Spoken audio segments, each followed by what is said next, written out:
ਸਤਿ ਸ਼੍ਰੀ ਅਕਾਲ। ਪੰਜਾਬੀ ਖਬਰਾਂ ਦੇ ਇਸ ਖਾਸ ਬੁਲੇਟਿਨ ਦੇ ਵਿੱਚ ਤੁਹਾਡਾ ਸਭ ਦਾ ਸਵਾਗਤ। ਰੁਕ ਕਰਦੇ ਹਾਂ ਅੱਜ ਦੀਆਂ ਵੱਡੀਆਂ ਅਤੇ ਖਾਸ ਖਬਰਾਂ ਦੇ ਵੱਲ। ਕੱਲ ਭਗਵੰਤ ਮਾਨ ਵੱਲੋਂ ਸੰਗਰੂਰ ਵਿਖੇ ਦਿੱਤੇ ਗਏ ਭਾਸ਼ਣ ਤੇ ਸਿਆਸਤ ਪੂਰੀ ਤਰ੍ਹਾਂ ਗਰਮਾ ਗਈ ਹੈ। ਅਸਲ 'ਚ ਭਗਵੰਤ ਮਾਨ ਨੇ ਕਾਂਗਰਸ ਦੇ ਕਰਪਟ ਲੀਡਰਾਂ ਨੂੰ ਅੰਦਰ ਭੇਜਣ ਦੀ ਗੱਲ ਕੀਤੀ ਸੀ, जिस ते सियासत पूरी तरह नाल गरमा गई है। हाँ, ये सच है कि आम आदमी पार्टी के मंत्रियों और उनके विधायकों की बहुत लंबी लिस्ट है जो जेल में जाने वाले हैं। भैया सतिंदर जैन जेल में चला गया, विजय सिंगला जेल में चला गया, मनीष सिसोदिया के ऊपर खतरे के बादल मंडरा रहे हैं। और ऐसे दूसरी पार्टियों में भी हो सकते हैं चोर कोई भी हो, वो बचना नहीं चाहिए। सबको जेल होनी चाहिए, सबके खिलाफ कार्रवाई होनी चाहिए। हम स्वागत करते हैं इन चीजों का, लेकिन ये कहना कि आम आदमी पार्टी दूध की धुली हुई है, आम आदमी पार्टी सबसे जेकर करप्ट है, सबसे अगर कोई खराब है तो आम आदमी पार्टी है। जो भी चोरी करेगा वो जेल में जाए, खबरदार, बचेगा कोई नहीं। उधर बीजेपी आगू तरुण चुग ने भी आम आदमी पार्टी ते जम के सियासी निशाने बन्ने ने। उन्हें रज के अपनी पड़ास कढ़ी है। सर्टिफिकेट वंडता गया, पूरे पंजाब च माफिया खत्म हो गया और भ्रष्टाचार खत्म हो गया। एक सर्टिफिकेट बंबई जाके भी वंडता, गुजरात भी वंडता, हिमाचल भी वंडता। मैं पूछना चाहना, झूठ की एडी वड्डी इबारत लिखी जा रही है। जे रेत माफिया खत्म हो गया तो अज रेत कौन कढ़न दिया? जे माफिया खत्म हो गया तो रेत का रेवन्यू, खनन का रेवन्यू क्या 16 दिनों च वधिया? पंजाब की जनता जानना चाहती है, वोल्वो बसा तो किसी ट्रांसपोर्टर को कहते उन्हें चला देनिया सी। क्या वोल्वो बसा चलाना से मुख्यमंत्री बने हो? क्या ट्रांसपोर्ट पॉलिसी आ गई? इस ट्रांसपोर्ट पॉलिसी ने किन्ने बच्चों को रोजगार मिलूगा पंजाब से? वर्ल्ड का सीन चेंज हो गया, देश का सीन चेंज हो चुका है। अज ट्रांसपोर्ट केवल सरकार की आमदन का जरिया नहीं, रोजगार उत्पन्न करने का भी एक बहुत बड़ा जरिया पूरे इंडिया च बन चुका। ईवन स्कूटर हायर कर रहे लोग, मोटरसाइकिल हायर करके ट्रांसपोर्ट हो रहे शहरों के अंदर, मैट्रो सिटी टैक्सी हायर के नवे प्लान आ गए। लेकिन अपने मैनीफेस्टो के अंदर तुसीं रोजगार की गल की, भुल गई हुई। क्यों पंजाब का हैल्थ सैक्टर का पैसा बर्बाद किया जा रहा है? केवल सुर्खियां साडे हक च आ जाए, उन्हां सुर्खियां नूं क्रिएट करने वास्ते तुसीं देखो 400 लोगों की सिक्योरिटी वापस लीती। सरकारां फैसले करदियां, कमेटियां बनदियां, जिहड़ा बोर्ड बनता वो बोर्ड देखता कि किनू थ्रैट है, किनू थ्रैट नहीं है। इत्थे कोई बोर्ड नहीं, कोई ना खाता ना बही, जो भगवंत मान कहे वही सही। ਅਤੇ ਹੁਣ ਇਸੇ ਮਸਲੇ ਤੇ ਸੁਣਦੇ ਹਾਂ ਸਾਡੇ ਸੀਨੀਅਰ ਪੱਤਰਕਾਰ ਸੁਰਿੰਦਰ ਡੱਲਾ ਜੀ ਦਾ ਕੀ ਕਹਿਣਾ ਹੈ। ਹੁਣ ਸੰਗਰੂਰ ਜ਼ਿਮਨੀ ਚੋਣਾਂ 'ਚ ਵੀ ਕਰਪਸ਼ਨ ਦਾ ਮੁੱਦਾ ਗੰਭੀਰ ਹੋ ਗਿਆ। ਭਗਵੰਤ ਮਾਨ ਨੇ ਰੋਡ ਸ਼ੋਅ ਕੀਤਾ। ਰੋਡ ਸ਼ੋਅ ਦੇ ਵਿੱਚ ਭਗਵੰਤ ਮਾਨ ਦਾ ਸਭ ਤੋਂ ਜ਼ਿਆਦਾ ਜ਼ੋਰ ਕਾਂਗਰਸ ਦੇ ਲੀਡਰਾਂ ਦੀ ਕਰਪਸ਼ਨ ਦਾ ਸੀ। ਉਹਨਾਂ ਨੇ ਕਿਹਾ ਕਿ ਮੇਰੇ ਕੋਲੇ ਲਿਸਟਾਂ ਨੇ, ਕੁਝ ਅੰਦਰ ਚਲੇ ਗਏ ਨੇ ਤੇ ਕੁਝ ਚਲੇ ਜਾਣਗੇ। ਹਾਲਾਂਕਿ ਹਜੇ ਕੁਝ ਅੰਦਰ ਚਲੇ ਗਏ ਦੀ ਗੱਲ ਤੇ ਜ਼ਿਆਦਾ ਯਕੀਨ ਨਹੀਂ ਹੁੰਦਾ, ਕਿਉਂਕਿ ਕਿੰਨੇ ਕ ਅੰਦਰ ਚਲੇ ਗਏ ਨੇ ਸਾਨੂੰ ਸਾਰਿਆਂ ਨੂੰ ਪਤਾ ਹੈ। ਸਾਧੂ ਸਿੰਘ ਧਰਮਸੋਤ ਤੋਂ ਇਲਾਵਾ ਕਾਂਗਰਸ ਦਾ ਕੋਈ ਵੀ ਵੱਡਾ ਚਿਹਰਾ ਹਜੇ ਗ੍ਰਿਫਤਾਰ ਨਹੀਂ ਕੀਤਾ ਗਿਆ। ਹਾਂ, ਡਾਕਟਰ ਰਾਜਕੁਮਾਰ ਵੇਰਕਾ ਨੇ ਅੱਜ ਇੱਕ ਵੀਡੀਓ ਜਾਰੀ ਕੀਤੀ।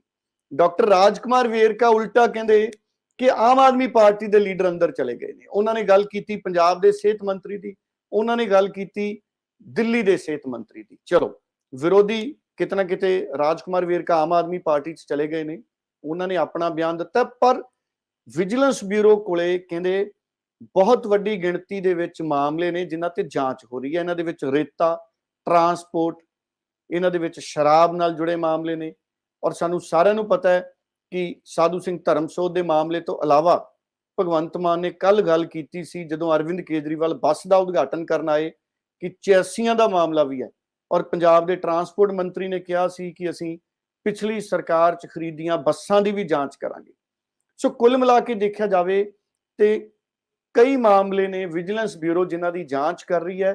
ਔਰ ਸੰਗਰੂਰ ਜ਼ਿਮਨੀ ਚੋਣ ਤੋਂ ਪਹਿਲਾਂ ਆਮ ਆਦਮੀ ਪਾਰਟੀ ਨੇ ਇਹਨਾਂ ਜਾਂਚਾਂ ਨੂੰ ਇੱਕ ਵੱਡਾ ਮੁੱਦਾ ਬਣਾ ਲਿਆ ਹੈ।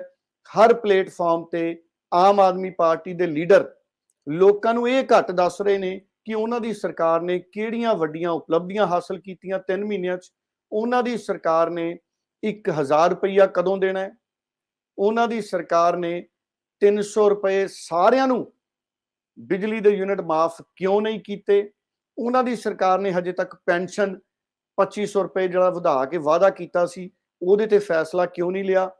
ਸੰਗਰੂਰ 'ਚ ਹਰ ਜਗ੍ਹਾ ਧਰਨੇ ਪ੍ਰਦਰਸ਼ਨ ਨਜ਼ਰ ਆਉਂਦੇ ਨੇ, ਬਰਨਾਲਾ 'ਚ ਧਰਨੇ ਪ੍ਰਦਰਸ਼ਨ ਨਜ਼ਰ ਆਉਂਦੇ ਨੇ।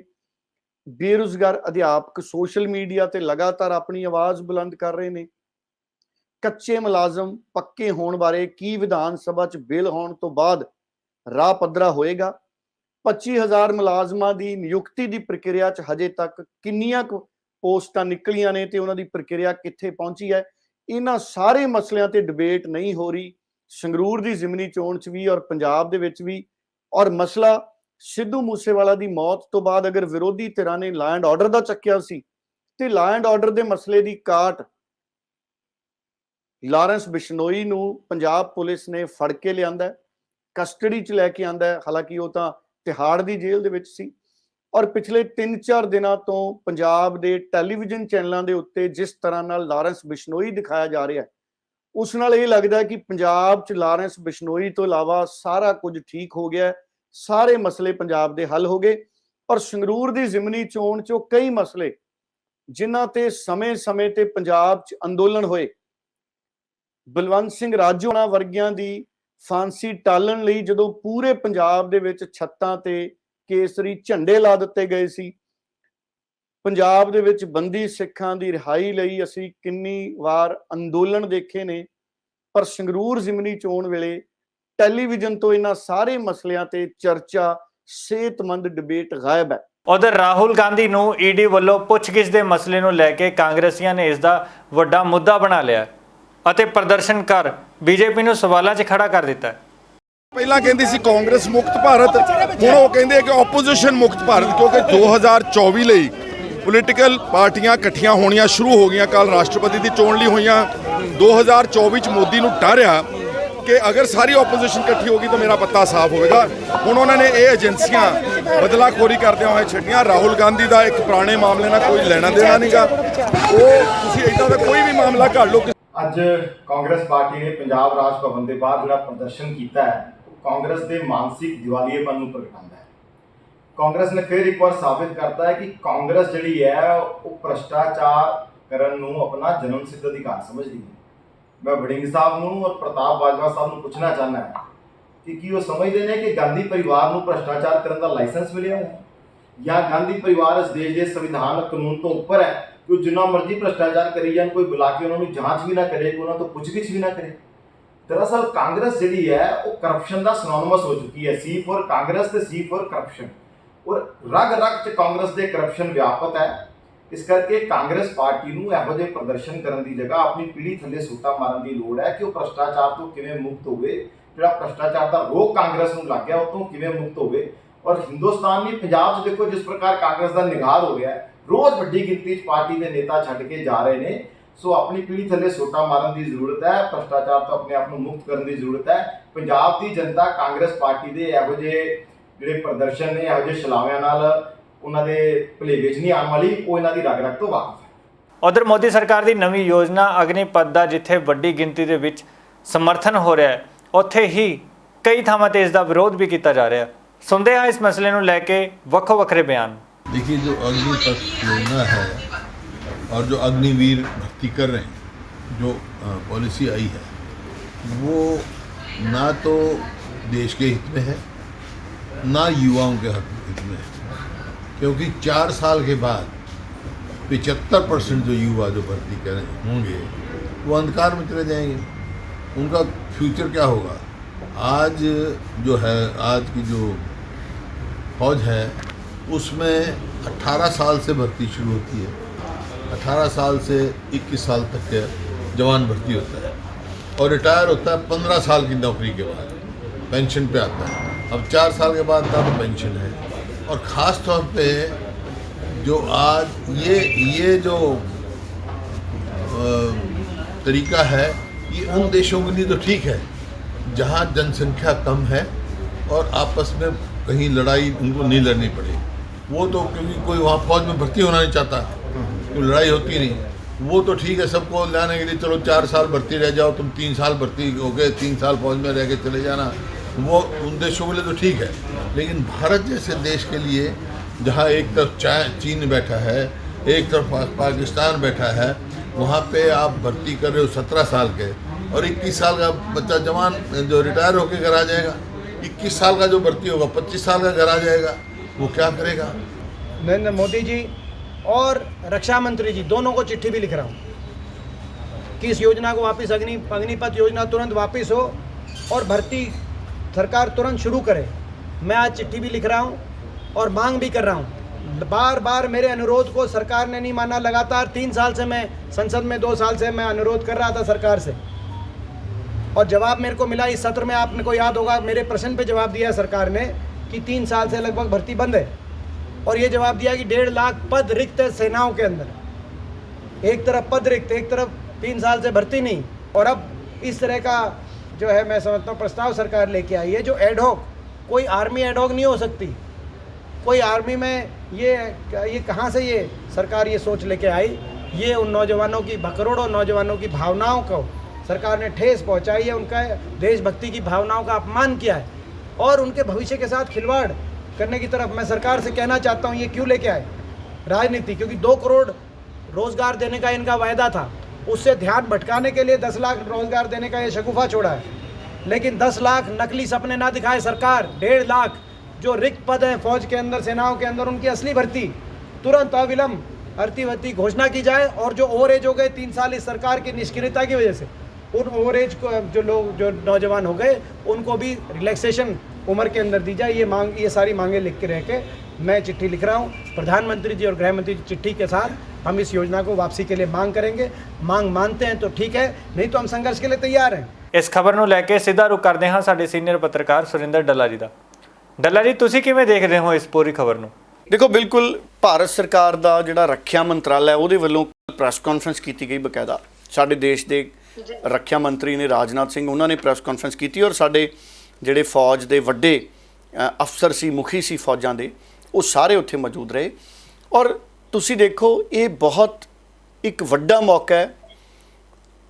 ਅਗਲੇ 90 ਦਿਨਾਂ ਦੇ ਵਿੱਚ ਥਲ ਸੈਨਾ ਦੀ ਪਹਿਲੀ ਜਿਹੜੀ ਰਿਕਰੂਟਮੈਂਟ ਰੈਲੀ ਹੋਣੀ ਹੈ ਔਰ ਉਹਦੇ 'ਚ 40,000 ਸਾਡੇ ਫੌਜੀ ਭਰਤੀ ਕੀਤੇ ਜਾਣੇ ਨੇ। ਔਰ ਫੌਜੀਆਂ ਨੂੰ ਹੁਣ ਕਿਹਾ ਜਾਏਗਾ ਇਸ ਯੋਜਨਾ ਤਹਿਤ ਅਗਨੀਵੀਰ ਆਪਾਂ ਅਗਰ ਪੰਜਾਬੀ 'ਚ ਬੋਲੀਏ। ਔਰ ਇਹਦਾ ਨਾਮ ਹੈਗਾ ਅਗਨੀਪਥ ਰਿਕਰੂਟਮੈਂਟ ਸਕੀਮ।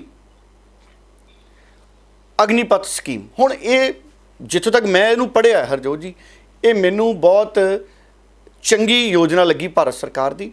ਔਰ ਨਿਸ਼ਚਿਤ ਤੌਰ 'ਤੇ ਇਹਦੇ 'ਚ ਹੈ ਕੀ ਹੈ, ਇਹਦੇ 'ਚ 17.5 ਸਾਲ ਤੋਂ ਲੈ ਕੇ 21 ਸਾਲ ਤੱਕ ਦੇ ਜਿਹੜੇ ਸਾਡੇ ਨੌਜਵਾਨ ਨੇ, 17.5 ਸਾਲ ਦੇ ਕਿਸ਼ੋਰਾਂ ਤੋਂ ਲੈ ਕੇ 21 ਸਾਲ ਤੱਕ ਦੇ ਜਿਹੜੇ ਨੌਜਵਾਨ ਨੇ, ਉਹਨਾਂ ਕੋਲੇ 4 ਸਾਲ ਫੌਜ ਦੀ ਸੇਵਾ ਦਾ ਮੌਕਾ ਹੈ। ਇਹਨਾਂ 4 ਸਾਲਾਂ 'ਚ ਪਹਿਲੇ 6 ਮਹੀਨੇ ਟ੍ਰੇਨਿੰਗ ਹੋਏਗੀ ਔਰ ਉਹਨਾਂ ਨੂੰ ਪਹਿਲੇ ਸਾਲ ਤੋਂ 4,76,000 ਰੁਪਏ ਦਾ ਸਾਲਾਨਾ ਸੈਲਰੀ ਪੈਕੇਜ ਹੋਏਗਾ।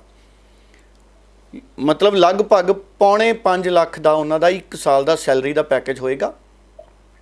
ਔਰ ਇਹਦੇ ਨਾਲ ਚੌਥੇ ਸਾਲ ਤੱਕ 4 ਸਾਲ ਦੀ ਕੁੱਲ ਸਰਵਿਸ ਹੋਏਗੀ। ਚੌਥੇ ਸਾਲ ਉਹਨਾਂ ਨੂੰ 6.92 ਲੱਖ ਤੱਕ ਉਹਨਾਂ ਦਾ ਪੈਕੇਜ ਹੋ ਜਾਏਗਾ। ਸੋ ਕਰੀਬ 7 ਲੱਖ ਚੌਥੇ ਸਾਲ ਤਨਖਾਹ ਮਿਲੂਗੀ। ਇਹ ਮਹੀਨਿਆਂ 'ਚ ਤਨਖਾਹ ਆ ਜਾਣੀ ਹੈ ਔਰ ਇਹਦਾ ਕੁਝ ਹਿੱਸਾ ਸਰਕਾਰ ਕੋਲੇ ਰਹੂਗਾ, ਜਿਹੜਾ ਬਾਅਦ ਦੇ ਵਿੱਚ ਉਹਨਾਂ ਨੂੰ ਪੈਨਸ਼ਨ ਦੇ ਲਾਭ ਦੇ ਤੌਰ ਦੇ ਉੱਤੇ ਵੀ ਮਿਲੂਗਾ ਕੁਝ ਪਰਸੈਂਟੇਜ, ਜਿਵੇਂ ਆਮ ਸਾਡੇ ਕਟੌਤੀ ਹੁੰਦੀ ਹੈ। ਪਰ ਇਹ ਇੱਕ 17 ਤੋਂ 21 ਸਾਲ ਦੇ ਕਿਸੇ ਵੀ ਨੌਜਵਾਨ ਦੇ ਲਈ ਇੱਕ ਚੰਗਾ ਪੈਕੇਜ ਹੈ, ਇੱਕ ਚੰਗੀ ਉਹਦੇ ਲਈ ਇੱਕ ਤਨਖਾਹ ਹੈ ਮੈਂ ਕਹਾਂ।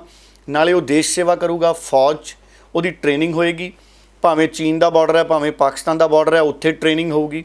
ਸਾਰੀਆਂ ਜਿਹੜੀਆਂ ਫੌਜ ਦੀਆਂ ਜਿਹੜੀਆਂ ਟ੍ਰੇਨਿੰਗਸ ਨੇ ਉਹਨਾਂ ਨੂੰ ਸਿੱਖਣ ਦਾ ਉਹਨਾਂ ਨੂੰ ਮੌਕਾ ਪ੍ਰਾਪਤ ਹੋਊਗਾ।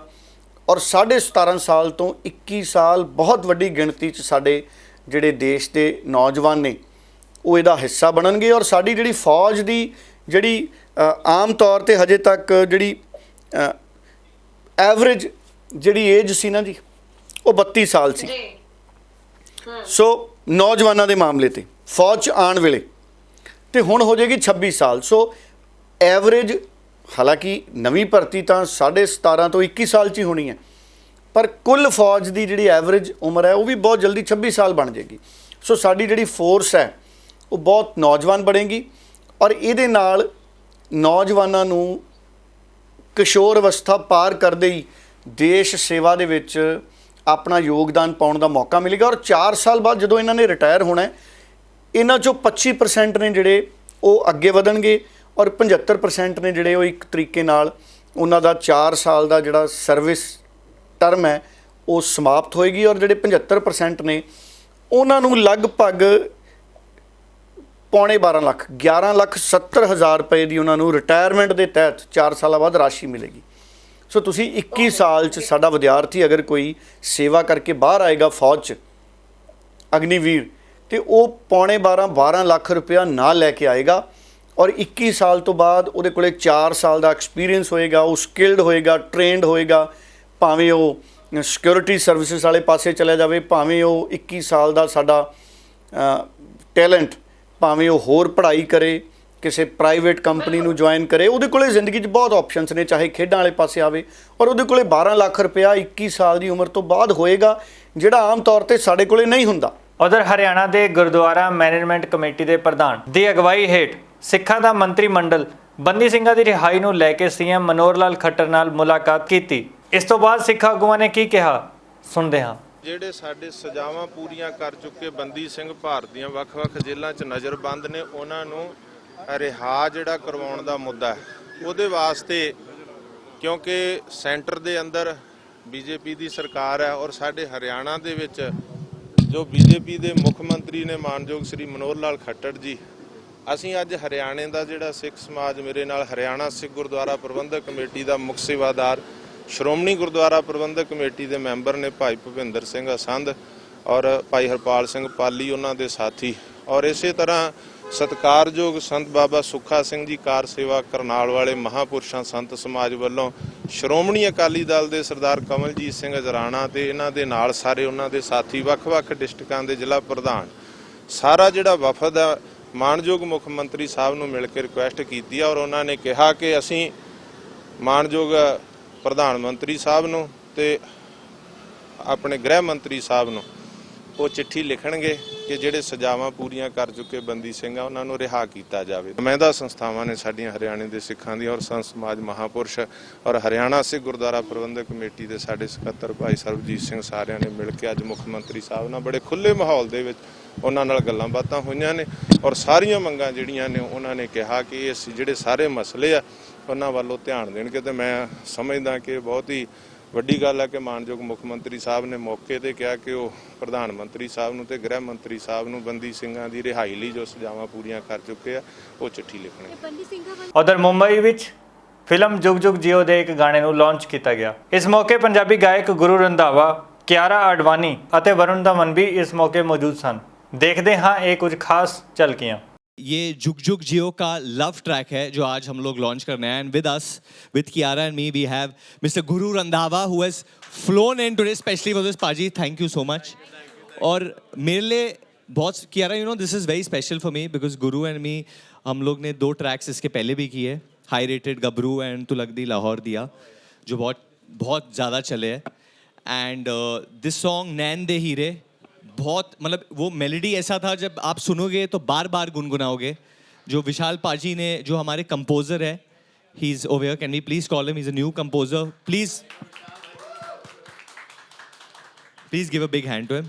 बट गुरु पाजी ने ये गाना गा के चांद लगा दिया है, so we feel very happy and Guru Paji is over here. Obviously he's a international pop icon, क्योंकि मैं सिर्फ उनको लड़कियों के साथ देखता हूँ, जहाँ भी जाते हैं सिर्फ लड़कियों के साथ, ब्यूटीफुल लड़कियाँ, रोमेनिया में, ऑस्ट्रेलिया में, बाहर गाँव के बहुत एक्सक्विजिट लड़कियाँ के साथ। बट आप सिंगल ही हो अभी भी?